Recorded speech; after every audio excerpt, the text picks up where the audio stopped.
আওয়ামী লীগ হয়তো ভবিষ্যতে আসবে, কিন্তু কবে আসবে এটা কেউ বলতে পারে না। জ্যোতিষী ছাড়া আর কেউ বলতে পারবে না।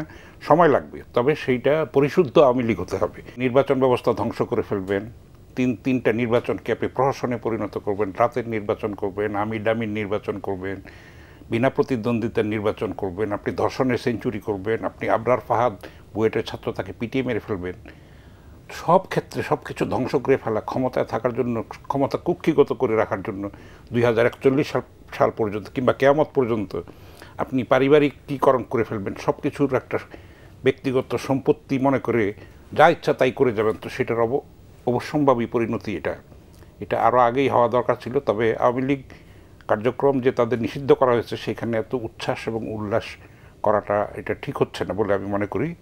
এটা সংযমের সঙ্গে এটা দেখা দরকার, কারণ এটা রাজনৈতিক প্রভাবটা তো সামনে আছে, আমরা সেটা এখনও জানি না। সেটা যে খুব মঙ্গলজনক হবে এটাও মনে করার কোনো কারণ নাই। এটার মধ্যে সংঘাতের সম্ভাবনা কিন্তু আছে, আশঙ্কাটা আছে। ফলে রাজনীতিকে কিন্তু একটা সুতার উপর দিয়ে হাঁটতে হচ্ছে আর কি। এখন সামনে আরও কঠিন কঠিন দিন আসছে। আমরা দেখতে পাচ্ছি যে একটা অস্থিরতা তৈরি হয়েছে, একটা ভলাটাইল সিচুয়েশন। সেই জন্যে সব পক্ষকেই কিন্তু সংযমের পরিচয়টা দিতে হবে, যেটার অভাব আমরা দেখতে পাচ্ছি। এই যে গণহত্যার দায়, যেটা বলা হচ্ছে যে গণহত্যার দায় তারা স্বীকার করে নাই, ভুল স্বীকার করে নাই, সেই কারণেই তাদের এই পরিণতি। আপনি অবশ্যই এটা তো, হ্যাঁ অবশ্যই এটা শেখ হাসিনার দ্বারা আওয়ামী লীগ নিহত হয়েছে, এটা পরিষ্কার।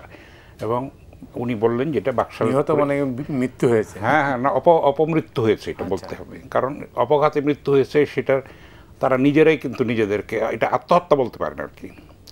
তো এটা আওয়ামী লীগ হয়তো ভবিষ্যতে আসবে, কিন্তু কবে আসবে এটা কেউ বলতে পারে না। জ্যোতিষী ছাড়া আর কেউ বলতে পারবে না। সময় লাগবে, তবে সেইটা পরিশুদ্ধ আওয়ামী লীগ হতে হবে। আগেকার মডেলে আগেকার ছাঁচে হবে না, সেটাও বিপজ্জনক। মুসলিম লীগও একসময় দাপুটে দল ছিল, সেটাও কিন্তু বিলুপ্ত হয়ে গেছে। তো এইভাবে লেবু কচলাতে কচলাতে দড়ি টানতে টানতে এমন অবস্থা হয়েছে যে ছিঁড়ে গেছে দড়িটা। ফলে বাংলাদেশের রাজনীতির আকাশে কিন্তু দুর্যোগের ঘনঘটা আছে বলেই আমি মনে করি। সেটা একটা অনিশ্চয়তা থাকতে পারে রাজনীতির বলয় যে এটা কি হবে। এবং সবাই তো আর অন্য দলে যোগদান করবে না। আওয়ামী লীগের নেতাকর্মীর সংখ্যা তো বিপুল, সারা দেশেই তৃণমূল পর্যায়ে আছে, এবং সবাই অপরাধী তাও না। তো তারা কিছু কিছু অন্য দলে যোগ দেবে, আবার অনেকে দেবে না। তারপরে আবার চোরাগুপ্তা হামলা করবে, ঝটিকা মিছিল করবে, আরও সেটা সন্ত্রাসী পর্যায়েও চলে যেতে পারে। সেই আশঙ্কাগুলি তো আছে। তো সেইটাকে ফেস করার জন্য সেরকম পুলিশ বাহিনী, গোয়েন্দা বাহিনী বাংলাদেশের তাদের সক্ষমতা আছে বলে আমি মনে করি না।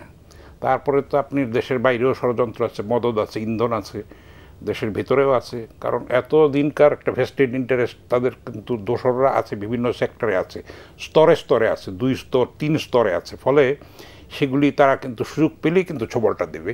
সেগুলি আমরা দেখেছি, এর মধ্যে ম্যানিফেস্টেশন অনেক দেখেছি। এই অন্তর্বর্তী সরকার অতিশয় নিরীহ সরকার, তাদের বিরুদ্ধে কত বিদ্রোহ যে হয়েছে, মধ্যরাত্রের একটা সংস্কৃতি তৈরি হয়েছে। সবই এক্ষুনি দিতে হবে, এক্ষুনি অটোপাস দিতে হবে, এক্ষুনি আনসারদের চাকরি দিতে হবে। নানান ক্ষেত্রে কিন্তু ডিস্টারবেন্স হয়েছে এই সরকারের।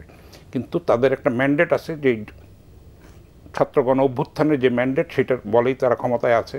তারা আশা করি যে দ্রুত নির্বাচন দিয়ে সসম্মানে তারা প্রস্থান করবে, সেটাই আমরা প্রত্যাশা করব। কিন্তু সেগুলির ক্ষেত্রে নানান ধরনের বাধাবিঘ্ন আসছে। তখন চাপের মুখেই কিন্তু আওয়ামী লীগকে তারা ব্যান করতে বাধ্য হয়েছে। নির্বাহী আদেশে রাজনৈতিক দল নিষিদ্ধ, এই নিয়ে বেশ সমালোচনা আছে। আপনি সমালোচনা আছে। এটা আসলে করাটা দরকার ছিল, তৎক্ষণাৎই করা দরকার ছিল। সেটা নিয়েও তো অনেক বিতর্ক আছে। ওরটা কেন বঙ্গভবনে নিতে হলো, এটা শহীদ মিনারে হওয়ার কথা, নানান ধরনের কথা আছে, নানান ধরনের মতবাদ আছে। তো এটা না বিপ্লবী না সেরকম, কি বলবো, এটা তো একটা, যদি সত্যিকার অর্থে বলি, একটা জগাখিচুড়ি একটা অবস্থা। এখন আস্তে আস্তে শেপ নেবে, ট্রায়াল অ্যান্ড এররের মধ্যে দিয়ে আমরা এগোবো। শঙ্কা আছে, আবার সম্ভাবনার রাস্তাও আছে, হয়তো কিছু পাবো আমরা। সব কিছু তো অ্যাবসলিউট পাবো না, এটাও আশা করাটা ঠিক না। এবং অন্তর্বর্তী সরকারের হাতে আলাউদ্দিনের আশ্চর্য প্রদীপ নেই, ঘষা দিলেই দৈত্য এসে বলবে যে সমস্যার সমাধান রাতারাতি করে দিলাম। এটা সম্ভব না।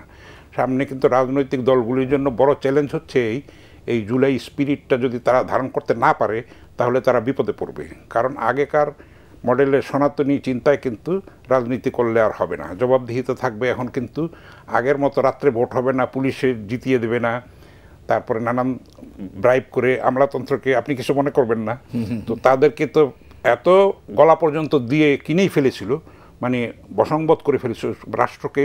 একটা ধ্বংস করে ফেলেছিল একটা পরিবারতন্ত্রের মধ্যে দিয়ে।